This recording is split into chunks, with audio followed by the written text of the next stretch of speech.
better than 60% of the volunteers that went in the United States military were not drafted. They were enlistees. And a lot of them were the socialite kids in this country. So don't ever put them down, okay? All right. So what was your hometown when Vietnam began? What was your hometown when Vietnam began? Elmira, New York.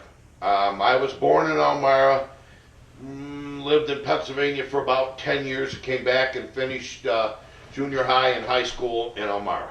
And then that's where I was drafted from. Do you recall what was going on in the country of Vietnam when the war began before you were drafted? Actually, you know, I graduated in 1964, and we didn't hear about any of this in the classroom. You caught a little bit of it if you spent 5 minutes and watched evening news, because it was starting to become real news in 1964 and 65. Okay? Hence, the first major battle in Vietnam of the United States regular military and the North Vietnamese regular military, not the Viet Cong. Don't get them confused. Two different outfits, okay? That happened in 65, so it was just gearing up. When and where was your training? I went to basic training in Fort Dix, New Jersey, okay? Did my basic training there. Came home, did a 21-day leave, and then went to Norfolk, Virginia, to a place called Fort Eustis. At that time, Fort Eustis was the biggest Army-Navy base in the world. Now, I might have confused you a little bit when I said Navy in there, but the Army has its own Navy. They're called longshoremen. They pilot boats, ships, everything. Okay? During World War II, primarily the Army-Navy would set up, after the beachhead was secured by the infantry groups, the Army-Navy would come in and set up their docks and their loading docks and their platforms and their piers and all this stuff, and they did this all, okay? So that's where I went. It was called the Transportation School at Fort Eustis, Virginia. How long was your training? Basic training was 13 weeks, and AIT was 21 weeks. Okay, AIT at that time it was Advanced Individual Training. I don't know what they call it now, but it was Advanced Individual Training, where you went to study and obtain your MOS, which was your service nomenclature for what you did in the military. 11 Bravo started out, all 11 Bravo were infantry. I was 67 N20, okay, K-20, which was multi-engine fixed-wing aircraft crewman. And then when I got to Vietnam, they didn't have any of my aircraft anymore. The multi-engine aircraft that the Army had was being taken over by the Air Force. They didn't think the Army needed that big a plane, so the Air Force was stealing them from us. So when my first sergeant, first day I was in camp at On-K, looked at my orders, and he said, "What the hell am I going to do with you, Wolf?" And I said, "What's the problem, First Sergeant?" He said, "We don't have a slot for your MOS." Now, everything is run on the MOS criteria in the military. And every unit is designated so many slots for certain MOS categories, okay? They didn't have one. They were all gone. There were 2 active multi-engine C-7A Caribous still left in the 1st Cavalry Division when I got there, and they were already crewed. So I just looked at the first sergeant and I said, "Well, you could send me home." Yeah, exactly. He didn't laugh though. He didn't think that was the least bit funny. He said, "Wolf, you're going into helicopters starting tomorrow morning. Be ready at 0600 hours. He said, "You will be trained, and in 4 weeks we'll change your MOS to fit our needs." Happened, just like he said. 4 weeks later, I went from fixed-wing multi-engine aircraft to helicopters. I started a single-engine, single-rotor, which primarily were the OH-13s that were made by me at Schweitzer Aircraft in Big Flats, New York in 1966, believe it or not. We made the entire OH-13 Bell helicopter, 4 Bell helicopter in Big Flats, New York. How ironic is that? The first one I ever worked on was one that sprayed the chemical agent orange and green and purple and white on our perimeters to kill the jungle. That was the very first helicopter I ever had to work on. Then I got into the Hueys, Bell helicopter, Huey. You all know what a Huey is. If you don't, you gotta learn in a hurry, because the sound of a Huey is indistinguishable and it is undeniable. And you ask any ground pounder, that's any Vietnam veteran that was on the ground, what was the sweetest noise he ever heard? And it was that whop, whop, whop of them rotor blades coming. Because he knew we were coming for him. You spent most of your time in Vietnam in the Central Highlands. I-Corps, which was the Central Highlands, D2, and of course D3, which was the upper Central Highlands and into what they call the plain of the Red River, or Perfume River. Pardon? Can you describe what it was like? Sure. Hell. Yeah, I was stationed at my primary base, was where my company was primarily. My unit and my part of that company, when we moved north out onto the Bong Song Plain near Quin Yan, where the major operations were going for our infantry, we moved to what we called LZs, our unit. Okay, we were first responders, if you will, to downed aircraft, to bring them back if we could, salvage them, bring them back for repo depot at our main headquarters at the main base camp to rebuild and put back into operation, or destroy them in place. We usually went in, my company usually went in with a company or two of the infantry. 1 second. She quit? She, I think, ran out of space. Oh, God.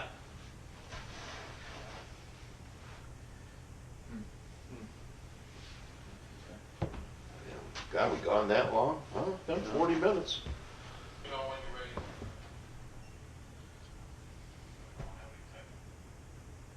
We ran out at 38, so, Ran out of space at 38 minutes. We moved to what we call LZs. Okay, so that's where it left off. about a minute more that Mr. Wolfe talked that you don't have on the tape. Yes. Mine's Can still you get it going. on that? I guess it's recording now. I'm not sure why it gave up at 37. Well, I do get long-winded sometimes, but I want you to know exactly what you're answering. I don't beat around the bush with an answer. I'll tell you exactly what it is, okay? And it's only recently I've been able to sit down and do this with you guys, thanks to my friend Professor Patrick Scandal at Elmira College. I'm gonna come visit the memorial. So I'm from Elmira too. Oh, are you? Yep. So I know everywhere you're talking about. Cool. I've run by the memorial so much. You've run by it, you've never stopped. I've always wanted to. A lot of the kids from Elmira College that run stop. They'll stop and either just say thank you, or they'll stop and come in for a short break and use the restroom and you know, just do a quick visual around the museum, and we'll be back. I said, I know you will if you take the class. Professor Harrison, now Mark Harrison, is the professor at Elmira College that teaches the class, and he brings the class to the museum now 2 nights. So, and we do this at the museum. Okay. Want to try to see if we can do our questions, see what it does. You want me to finish that other answer, or are we recording now or not? We are right now. Okay. The LZs, okay, were secured by infantry for us. Then we would either drop in on the helicopter, or we'd repel in. Then it would kick back. It's out of space. Okay, all right. Okay. So let's That's just go still with this. We've still got about 10 minutes to go. Okay. So we wanna, What's it on your phone? I don't know what's it showing. Is it showing up? Before it still? Yeah, it's still recording.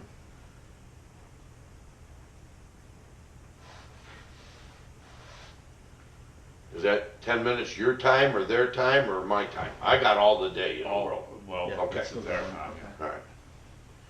All right, so, having said that, that's what we did. We rescued those down choppers.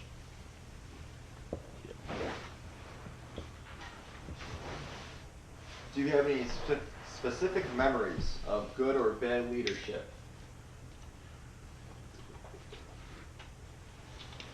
Good or bad leadership?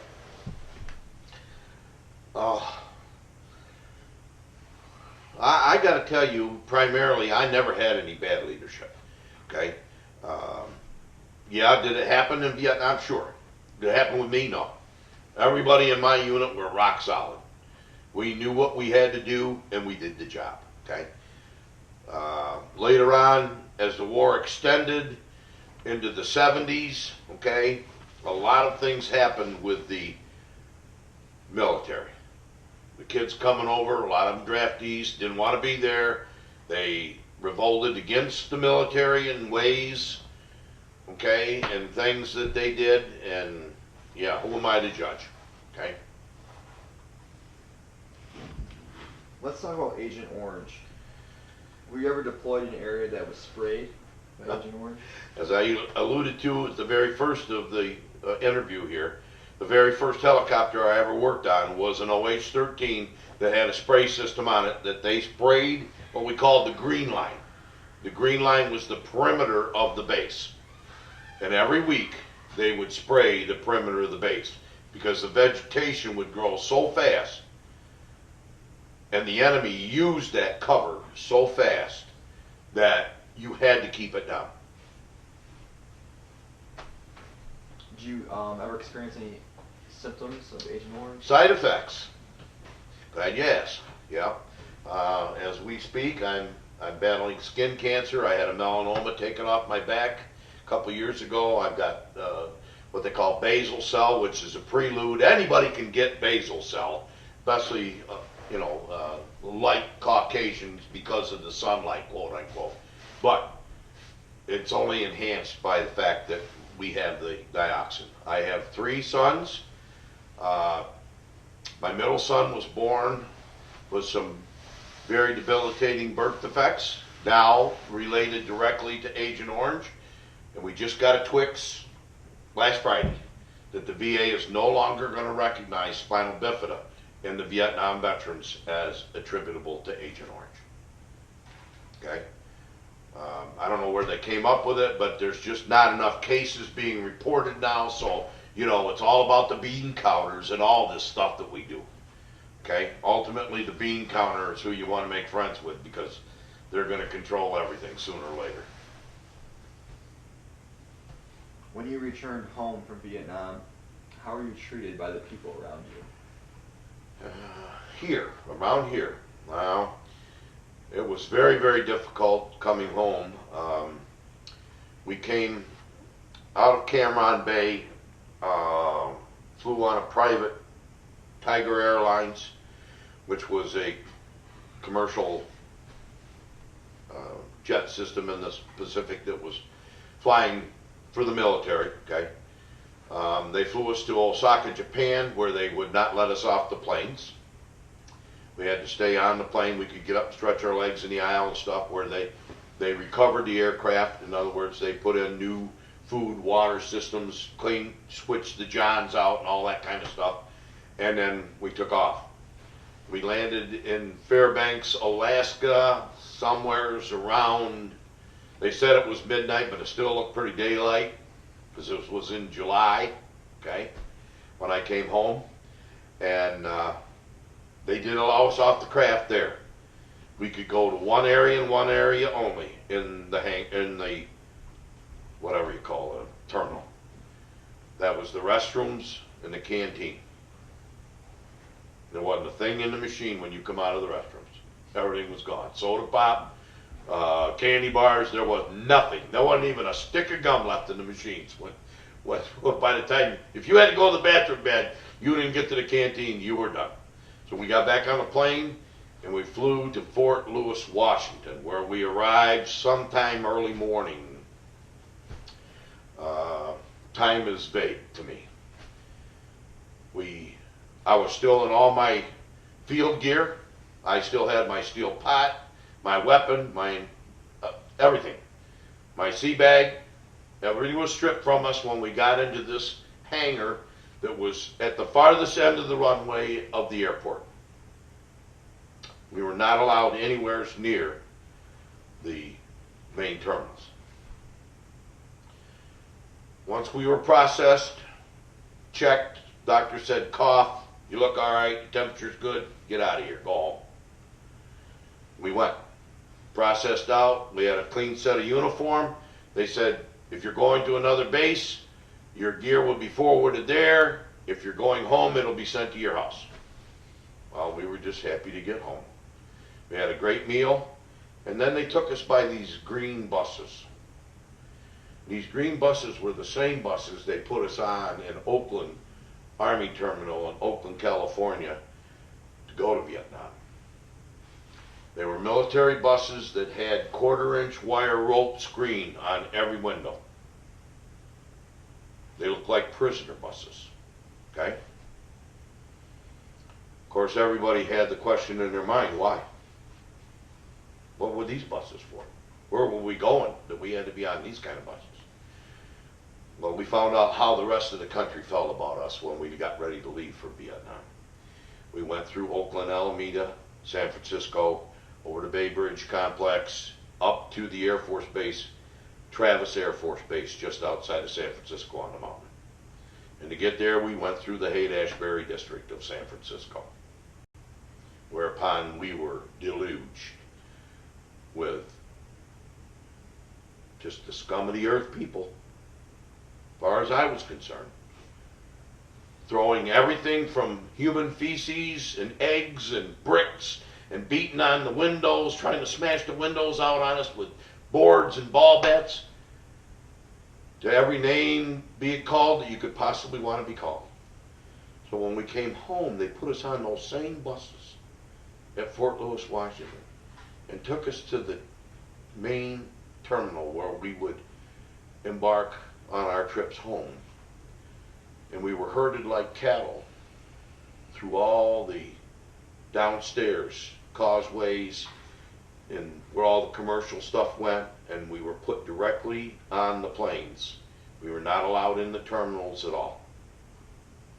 Once we were seated on the plane, then they allowed the regular people to board. Now, I didn't have any direct conflict with anybody that sat near me, but other guys did. And one of them is a real hero who put that Vietnam Veterans Memorial in Washington, D.C. His name is Jan Scruggs. After your 3 years in the service, how did you feel when your service was finally done? I was very proud, but very, well, I'm not sure of the word I want to use. I just couldn't talk about it. I tried to go to college, okay? I went to Elmira College. Tried to get an education, whereupon most of the students there at Elmira College at that time, in 1970, 71, 72, were very good students. They were not, there wasn't a lot of anti-war crap, none of that stuff like there was at the big universities and, you know, the shooting at Kent State, all that kind of stuff, right? But we had professors that were. We had these guys that just looked down upon each and every one of us that were, quote unquote, veterans with disdain. And I actually got thrown out of college because I threatened to throw the son of a bitch out the second floor window when he told me he was going to fail me. Okay? And he just did it because I was a Vietnam vet. Everything in the class, he ridiculed me the whole time during the class, everything. I just wanted to kill him from day one. But fortunately, cooler heads prevailed, and my VA counselor got me into another it was a sociology class, and you know what did I already been to the sociology capital of the world. It was called Vietnam, and the mountain yard people and they were still living like the monkeys in the trees. Okay, so sociology, what's that do for you? Not a thing for me, but it was a prerequisite. You had to have at least Social 101 to get a degree coming out of school. So I did make it through the second class. So, but that was a lot of trauma in my life back then. I was a young guy just like you guys. Big chip on my shoulder, kick ass, take names. Okay. Have you formed an opinion on how politicians handled the Vietnam War? Oh, absolutely. I thought Lyndon Johnson was the biggest bagger that ever hit the face of this earth as a president, but he was my commander-in-chief, and I had to recognize that. It's like I haven't agreed with the last 12 years in politics in this country today, but they still are our commander-in-chief, and I have to respect that, okay? Because somebody out there chose them over me, so, yeah. And what lessons do you think the United States learned? Not a one. I don't think we learned one lesson from the Vietnam War. Okay? We went into Gulf War totally unprepared. And I say totally unprepared, not militarily. Okay? We were totally unprepared with what to do after we kicked butt. Okay? We still didn't know. We didn't learn anything from World War II. Where are we? Today, we're still in Germany. We're still in Japan. We're still in Korea. The only country we're not in today is Vietnam. I say that with a little tongue-in-cheek because I heard some of our Navy boys went to Saigon, went to Cam Bay, and did some shore leave here recently. Okay? Most of you probably don't know that we're trying to normalize relations with Vietnam. Yeah, that's another story. Do you have any statements you would like to be documented for the record? I would like to say to each and every one of you, young people, okay? Don't let this country overwhelm you. Yes, we are the greatest nation in the world. There's no doubt about it. You just have to look around. Look at the freedoms that you have versus other countries. Even our so-called ally countries like England and Australia and stuff, they're fastly losing their ability to be great nations because they're taking their freedoms away. We can't do that in this country. Gentlemen, ladies, I'm here to tell you. The greatest thing besides the Bible that was ever written is the Constitution of the United States of America. And if you've never read it, I urge you to read it. And then read it again. And then understand what this Constitution and our forefathers put this together. Not to change it now because it doesn't specifically meet our criteria, okay? But to deal with it, work with it, and still make this great country the greatest country in the world. And it's up to you guys. And you can quote me on that. What any stories you like documented? Anything specific? I think the biggest story that I have to tell you is about how we didn't deal with the Vietnam veterans and how we never learned anything with the veterans as of today. 22 a month are committing suicide in the military. 22 a month. Okay? I'm on our suicide prevention team for Chemung County with a gentleman by the name of Dr. Brian Cassetta. You ever hear of a program called I Matter? Okay? That's for you guys, the younger generations.